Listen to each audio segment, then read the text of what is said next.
Hii ni Afro Media, habari ya mjini ni Maulidi.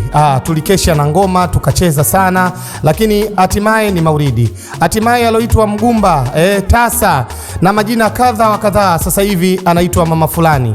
Hatimaye walomzi yake na kumcheka, sasa Mungu amemfanyia kitu. Wakati sahihi ndio wakati wa Mwenyezi Mungu. Hatimaye Mwenyezi Mungu alomwandikia katika dunia hii riziki yake, saa yake imefika ya kuitwa mama, ambapo Mwenyezi Mungu amemjalia kupata mtoto mzuri, mtoto mnono. Lakini yote ni yote, sio mbaya kufanya maulidi ama kusherekea, lakini angeelekeza sana kwa watoto yatima na kufanya kinga zaidi, kumkabidhi mtoto yule kwa Mwenyezi Mungu na kufanya sadaka mbalimbali na vitu mbalimbali zaidi kuliko kusherekea, kuonyesha ulimwengu kama yeye anaweza, kwa sababu aloyafumba Mungu hatujui, aloyaweka Mungu hatujui mbele yake kuna nini. Kwa hiyo ajitahidi sana kufanya mambo yale ya kumwelekeza na kumlinda mtoto ili kuepusha hasadi za walimwengu, manake wananchi ndo sisi, walimwengu ndo sisi, na sisi tunafuatilia kila jambo. Sio wote ambao wanapenda, kwa sababu kuna watu wengi wamehangaika katika dunia hii hawajawahi kupata mtoto.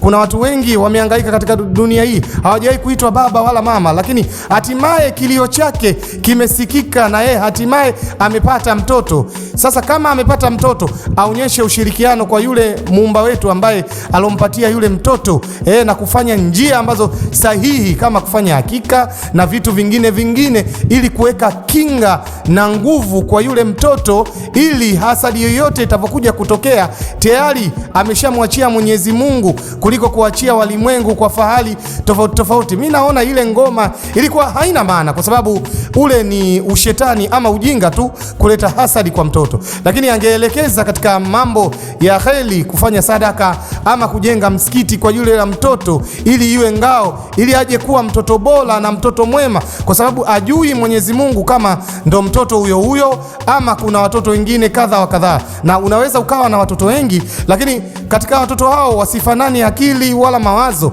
Kwa hiyo inabidi amtengenezee mbali na misingi ya dunia kujulikana, mtoto wa star na yeye star, lakini anatakiwa afanye vile vitu venye uhakika na wenye usahihi kama vinavyotakiwa. Lakini kufurahisha watu ama kuwaonyesha watu, kwanza litakiwa akae kimya kama walivyofanya watu fulani.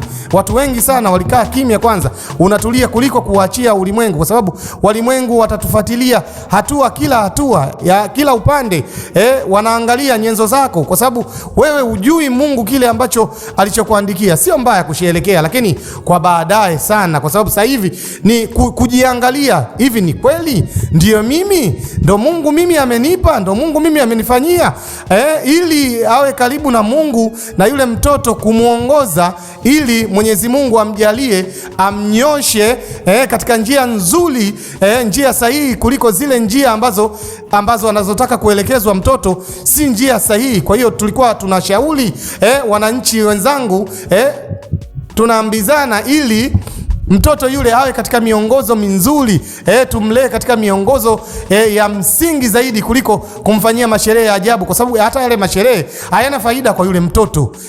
Asilimia kubwa sisi watu wakubwa pale tutaombana namba za simu, tutafanya mambo yetu mengine kadha wa kadhaa, lakini kwa mtoto hakuna kitu chochote zaidi ya kumletea shetani tu, na ubaya na uadui. Kwa hiyo si kitu sahihi. Yule mtoto anatakaliwa aangaliwe katika jicho la makini zaidi lenye nguvu kabisa. Hii ni Afro Media, asanteni sana.